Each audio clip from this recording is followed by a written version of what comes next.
Isang pinagpalang araw sa ating lahat. So, ngayong araw is May 11, 2024. So, ngayon is ipagpapatuloy lang natin yung ating nasimulang series ng ating devotion. So, bago natin simulan yung ating series ng ating devotion, muli muna natin balikan yung ating nakaraang series para dun sa mga tao na bago lang na tagapanood at tagapakinig sa ating devotion. So, yung tinalakay naming series na itong nakarang araw ay God's sovereignty.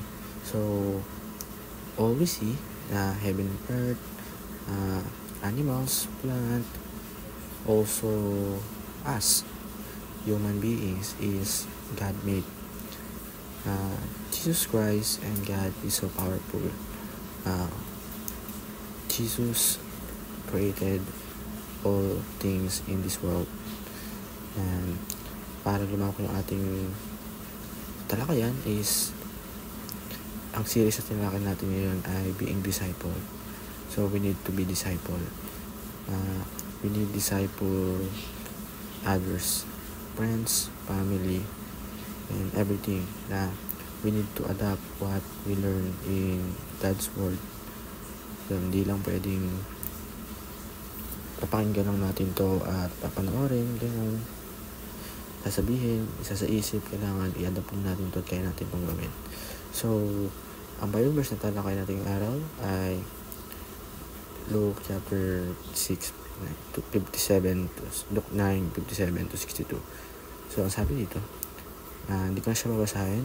Basahin na lang natin ito para lumako yung search natin Luke 9, 57 to 62. So, ayun. Para lumako yung ating talakay, tayo dumako sa ating teaching. Ang una sa ating teaching, a disciple is ready to follow the footsteps of Jesus. So, yung mga na-disciple, yung mga tao na na-disciple is ready na ipalo kung ano nga ba yung mga footstep or yung mga ginawa ng Panginoon.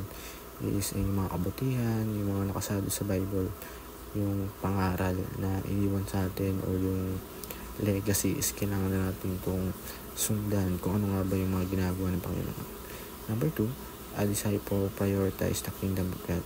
So, yung mga tao na disciple is pinaprioritize yung mga church, diba? Kingdom of God. Kapag sabi kingdom, napakalaki yan eh. Kaya kailangan prioritize natin yan. Number 3, a disciple is focused on the task given by God. So, as a disciple, we need to focus what God's given to us. What task? Like, we need to disciple, we need to be good, and we need to learn and to teach others what God's word. So, sa ating application, be prepared to follow the footsteps of Jesus. Yan. We need to prepare to follow ano nga ba yung mga footsteps ni Jesus. And sa number 2, prioritize the expansion of God. Yan. We need to prioritize natin yung expansion ng ating Panginoon. Yan. And sa last, focus on the harvest.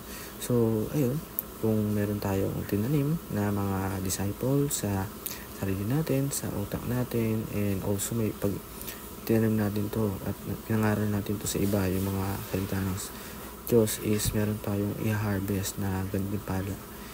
Yung nakasabi dito, yung harvest is yung magkakaroon tayo ng blessing or may aanihin tayo dahil sa mga kabutihang ginawa natin. Yun na, disciple others, being disciple. So, ayun po para sa araw na to, na may natutunan tayo sa ating panonood at pakikinig. And araw-araw natin itong suportahan at panoorin ako sa araw-araw devotion natin. Ayun lang po, maraming salamat sa panonood. God bless po.